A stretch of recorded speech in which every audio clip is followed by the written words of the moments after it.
understand that is the Constitution of Oklahoma says that I can't be detained on the way to go represent the people of Oklahoma. Right. So that's kind of what I'm asking, because as far as I know, the regular session ended in May.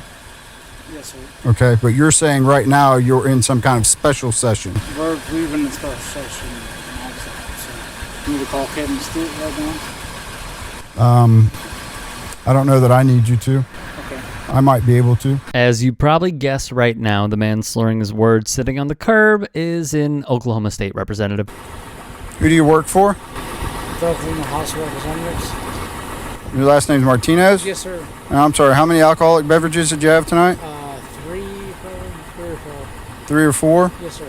And you said you started at 10 o'clock? Yeah.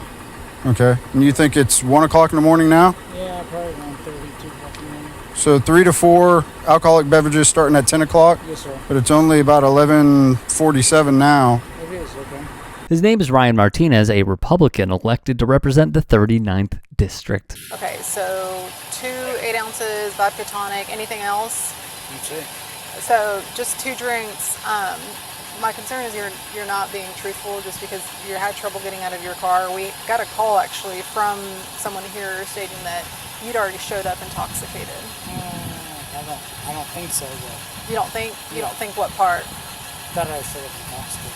Where did you have drinks before you came here? I had dinner at, I didn't have anything to drink. You what? I didn't have anything to drink at dinner before. 437 97. Okay, so why do you think they believe that you showed up intoxicated? I have no idea. Okay. Do you feel like you're too intoxicated right now? No, Okay. What about, do you feel safe to drive? I do. You do. Yeah.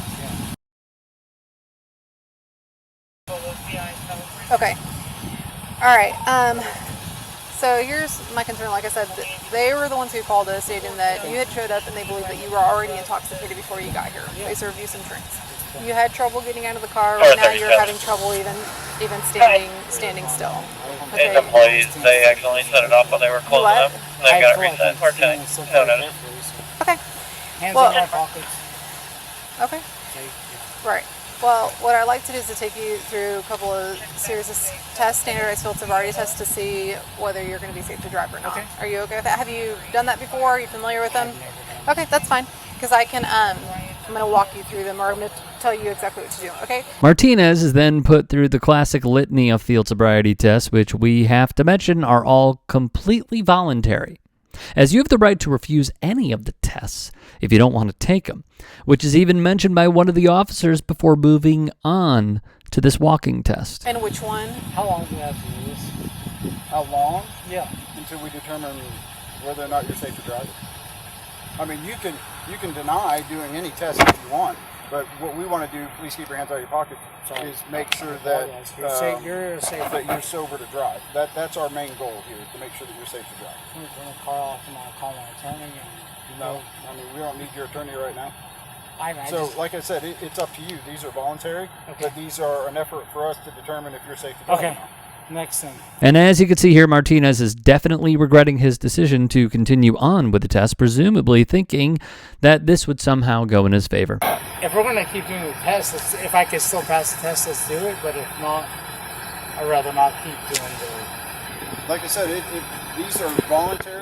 Please keep your hands out of your pocket. Sorry, I And apologize. if I'm you not... don't- If you don't want to do the test, you can say you don't want to do the test. That's fine. Well, what are we trying to accomplish?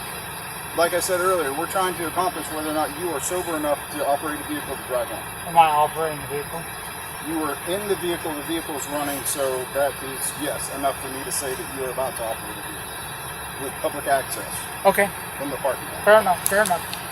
Okay. Okay, so would you like to complete the next test? I think I don't have any other choice. You do have a choice. It's up to you. We have one last test. It's a one leg stand test, and it's up to you if you want to complete it or not. Let's do it. Okay. What is it that you feel that we're investigating right now? I believe that you're worried about being intoxicated with driving. Exactly. Yeah. So based on I'll walk on it. based on how you feel you conducted the sobriety test, Yes, sir. what do you think your observation is as far as the outcome of those tests? I think I can make it home for 2 blocks. Okay. You think you can make it home? A lot of people can make it home. Not safely Do you- and legal. Do you think that you're not too intoxicated to drive home legally? Yes, sir. You do. I do. Now, we don't know for sure if Martinez actually lives 2 blocks away, but if he is telling the truth here, he's only digging himself a bigger hole since it's such a short distance to walk. The cops will use this against him to build their argument that Martinez had other options available besides driving himself to return home safely, which is exactly why you need to be careful when saying anything to the police, especially if you're the one under investigation. My observation of how you conducted the test, that you failed the test. Oh, I did fail the test. Yes. Okay, I believe you. I'm not gonna argue with you. And that's not just the walk and turn test. It's not just the one leg stand test, but it's also the nystagmus test for your eyes, which is one of the leading indicators. Sure. I mean, because we've had a conversation with him already about the whole being a state rep and whether or not it's in session. And he's basically saying that it's always in special session. Yeah, no, that's not how And that works. he's like, do you want me to call Governor Stitt? And I said, I might be able to call Governor Stitt here in a minute. We'll figure this out. Yeah. But I can't imagine that there's just a blanket, hey, you're always in special session. No, there's not. I just want to know I have a lot of respect for what you folks do. I really do. Okay. I thank you a lot. Well, and I mean, I have respect for what you do, which is why we're going to take every measure that we can to make sure that we're doing everything properly, not just for you, but for everyone. So we've got a couple other phone calls that we're making just to make sure that. Thank you. You've been very fair to me. I appreciate it. You're welcome. Do we want to make a media circus out of this deal? A media circus. But well, that's going to turn into. That's fine. Good. If anyone here created a media circus, well, it might be Ryan. Cancel info.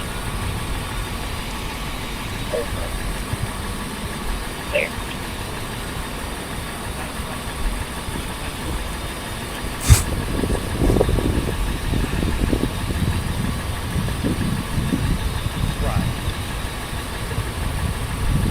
Yeah, agree. Okay, appreciate it. Thanks.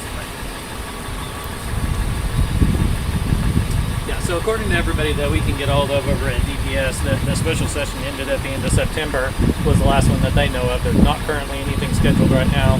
And even if there was a special session, the guy over at DPS says, I've never heard of anybody not being able to be arrested during a special session. That only applies to the actual session from February to May. Does that make sense? I trust you, whatever you say. I'm not going to argue with you. Okay. Go ahead and stand up. Okay. Upon getting confirmation that Martinez can be arrested, despite him arguing that it's illegal to do so during a special session of Congress, he is in fact arrested and eventually charged with an actual physical control of a vehicle while intoxicated felony, according to court records. While this arrest took place in October of 2022, Martinez has yet to face any legal consequences that have been made public for his actions, as local news station News 9 reports that his preliminary trial was postponed again to June 1st of this year, but reporting on that trial hasn't been made public yet. Martinez is still serving in his current role as state rep for the 39th district, a seat he has filled since 2016.